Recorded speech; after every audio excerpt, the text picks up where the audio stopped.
Borderless Talks. It's brought to you by Serviap Global. Hello, everyone. Welcome to Borderless Talks, your monthly podcast where we dive into the latest trends and insights of global hiring, workforce management, and international expansion.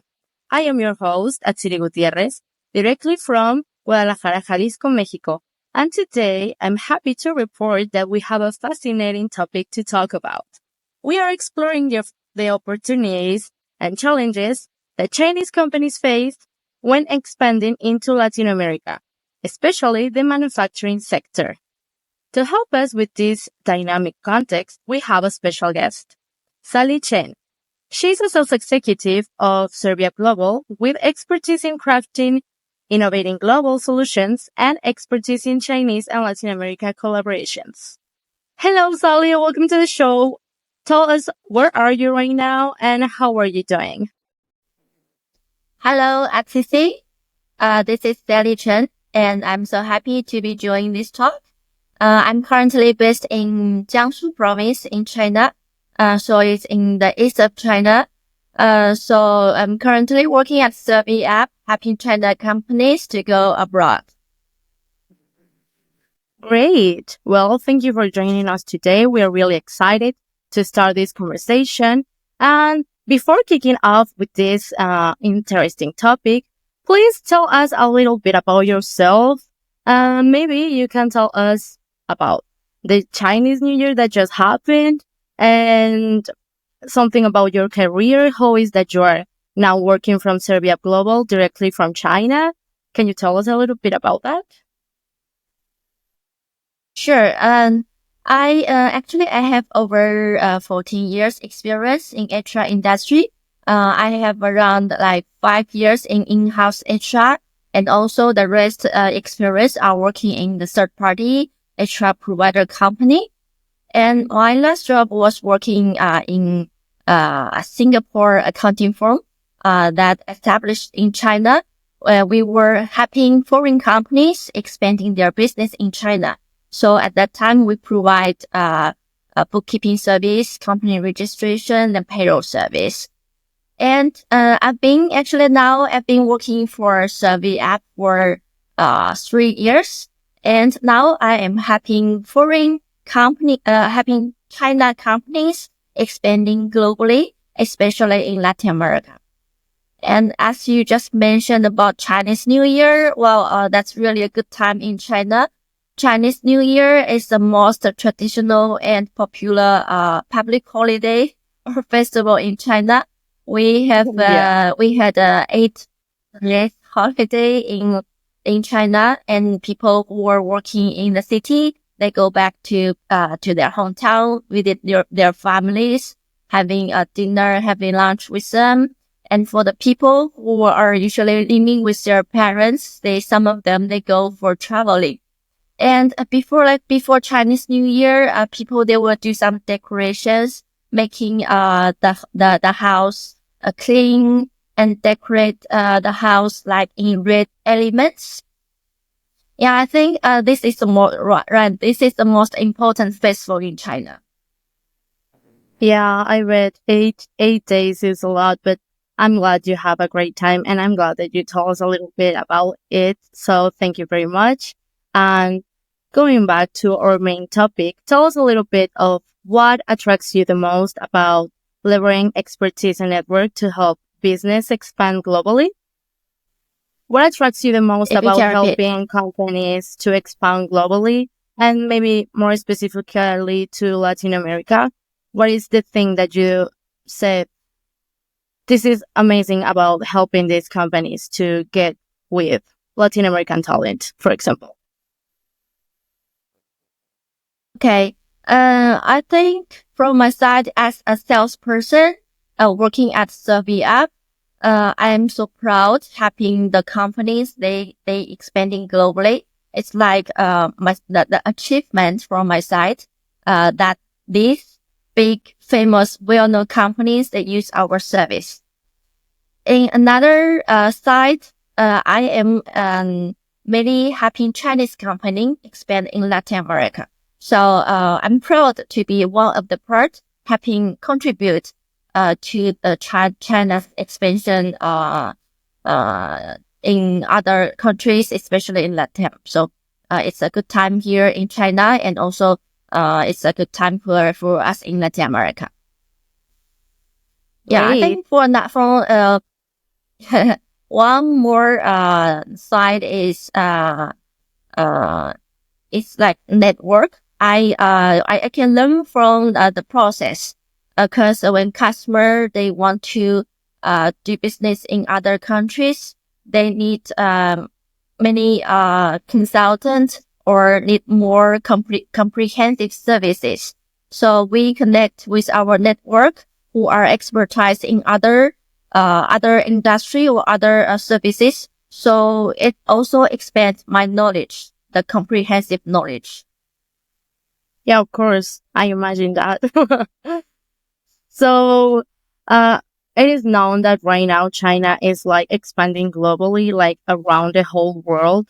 But, since some years from now, they are now expanding, and specifically in Latin America, like in countries like Brazil, Peru, Chile, and so on. And United States, that was once a country that was our main our main person to be with us, working with us, and now is China above that. What do you think about that? China is getting on the top of working with Latin American talent. So what do you think it's attractive for China to be working with Latin American talent? What do you think that it's like the thing that from Chinese companies, it's like, oh, I want to work with them with this specific region? What do you think it's that the thing that attracts the most to these Chinese companies? Okay. I think first of all is the population of Latin America. That is a huge population, which is attractive potential for China companies. And that is because of the one important reason also, that is because of US market. Because US market is the top one destination of investment of China, or it is also the biggest trading market of China. And nowadays, with the tension between US and China, especially in the tariff matters, so many China companies, they are consider going to Mexico, and they export their products to US market. With the Trump be the president of US, and the tariff matter is going even bad. Nowadays, China has already become an important trading partner of LATAM. In the first 3 quarters of 2024, the volume of goods traded between China and LATAM reached over $400 billion, showing a year-on-year growth of 7.7%. As the e-commerce market in Latin America is growing rapid at a rate of 25% per year, Chinese cross-border e-commerce enterprises will have more opportunities to enter the LATAM market and further expand the scale of the trade. I think it also worth to mention that China maintains good diplomatic relations with LATAM countries. Nowadays, there are 15 Latin America countries have already joined the Belt and Road Initiative. There are frequent high-level exchanges between the two sides, and the political mutual trust is constantly deepening. This helps to speed up the development of trade between China and LATAM. Of course, every opportunity comes with challenges. What do you think are the biggest obstacles that Chinese companies, probably manufacturers, face in Latin America? I imagine one more popular obstacle could be like the time zones, because we live like in such different parts of the world. So is that a big challenge, or is there any other biggest challenges? What could you say about that? Okay. I think as you mentioned, the most big challenge here is time zone, because China and Latin America, there's no overlap same working time. So which makes it hard. It's like what now we are currently talking. I'm now at 9 a.m. I think you are like at 6 p.m. or 7 p.m., 8 p.m. something. Yeah. So we never have overlap working time to work together.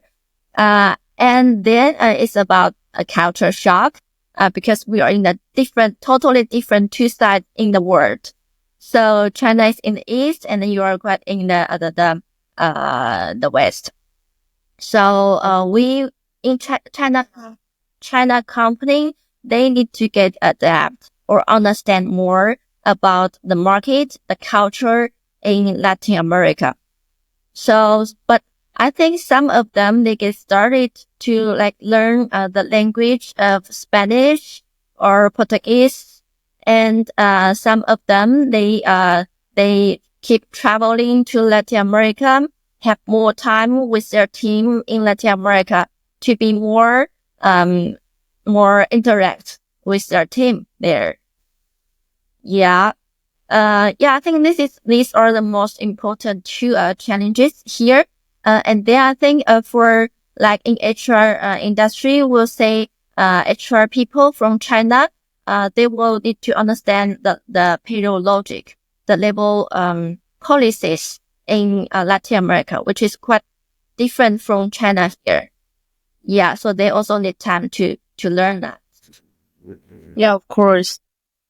So would you say that every industry, like it doesn't matter what kind of industry it is, it will face the same challenges, right?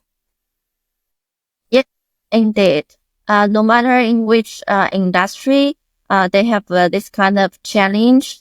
There are, I think, to differentiate the challenges for some China company in their industry. They already have like talent in Latin American market that is easy for them to access, because they can hire talent quickly and train them. They can get started to sell or to serve their customer in Latin America.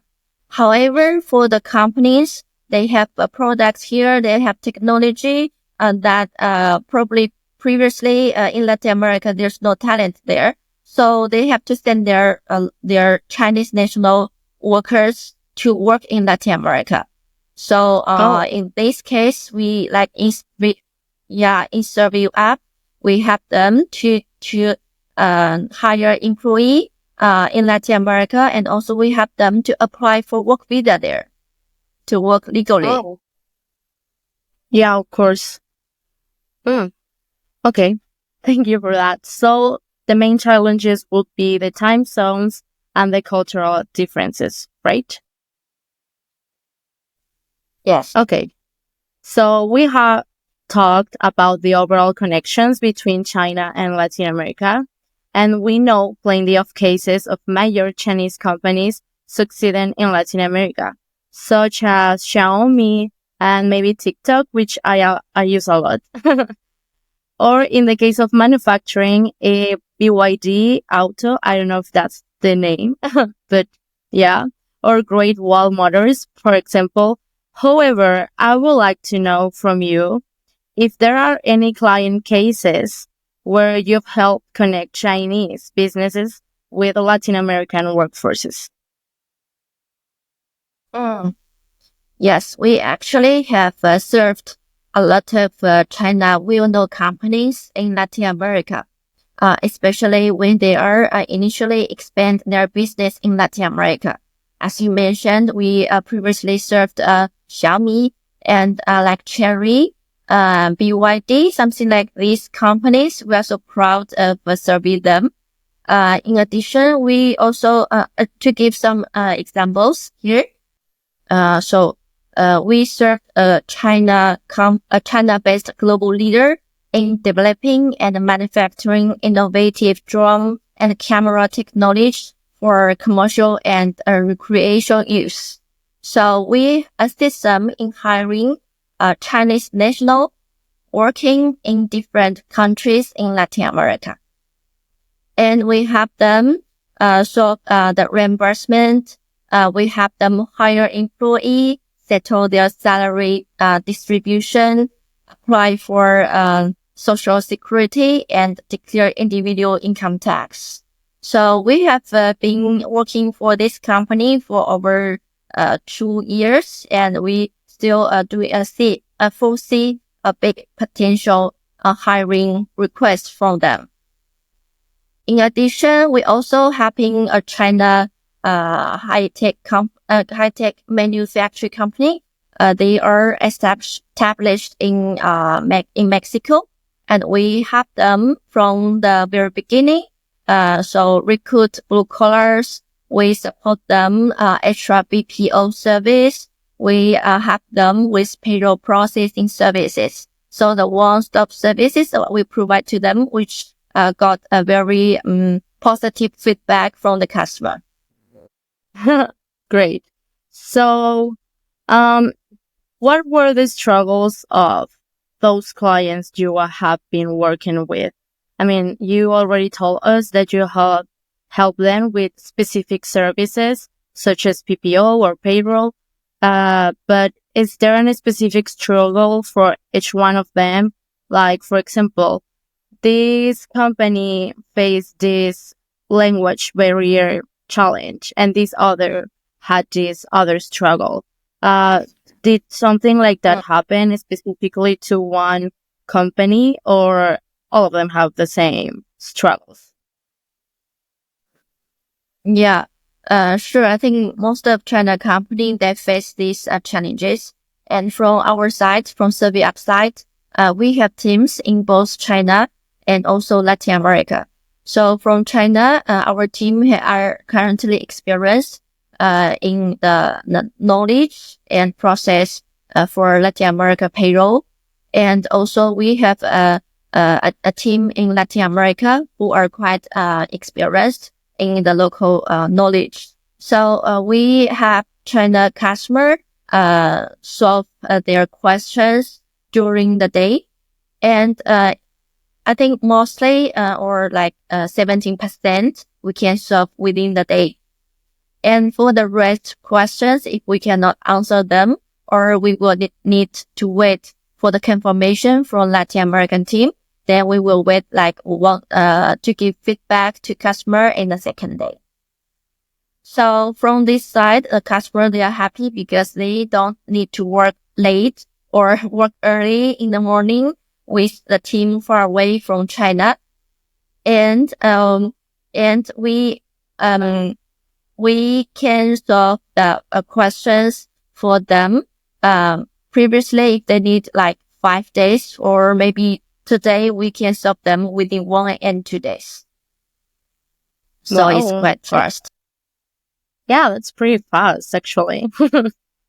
And for the companies, they are in different stage. For example, Wing company, they are initially expand to this region, and they don't want to set up an entity. They don't want to use a third party like for bookkeeping for such high cost. They want to quickly build up their team in the region. So in this case, we can help them to recruit staff. We can help them to hire staff. And in the case when the company, they grow and they need to have an entity, they need to have more team members in the region, we can help them with recruitment, and then we can help them with payroll processing service. For the companies, they have manufacturers. We can help them with the blue collar recruitment, which is quite different from many providers. They particularly only do EOR service. So for us, we can do a one-stop extra services for these companies when they are in different stages. What do you mean about the blue collar hiring? What does that mean? Okay, blue collar refers to the workers working in the manufacturing. So, the hiring method are not same as office positions, because we will have our team to go around to go surrounded in the manufacturing, post the jobs, and maybe knock the door to the countryside, ask whether they need job. So this is total different method of hiring people. So, for example, for a normal company, you will hire people to work in an office, but in a manufacturer company, you will need blue collar people. So Yeah, it's harder. Is it harder to hire that kind of worker, or it's the same? it's hard. It's hard, especially nowadays. There are many factories. There are many companies goes to Mexico to establish their manufacturing. So the workers in Mexico now is quite popular, and the hiring is like the hiring competition is like fierce. In another point, the salary of the workers now is increasing. Of course, yeah. So, w- would you say, is there different challenges? For example, you want to hire someone for a company that works in an office. Of course, they will work in a different setting, like their homes or something. So they have like a list of challenges for them. But for a worker from a manufacturer, it's different because they won't work in their house. For example, they will work in the company, in the manufacturer place. So is there something that could be dangerous, for example, because they're going to be working there, they have to go there? Is there something dangerous or hard, or specifically just a challenge for these specific workers rather than the ones that work in an office? Mhm. That really depends on the industry and the equipment that we'll work with. But Of mostly course. for like in manufacturing on the production line, it's not dangerous. That's Okay. not dangerous. Oh, okay. Perfect then. Great. So, is there anything you would like to give to like an advice for people that are in China and have their companies in China and they are looking to expand to Latin America? Do you have any kind of advice for them? What what are the points they should check? What are the needs they should see? Is there anything you have to say to them?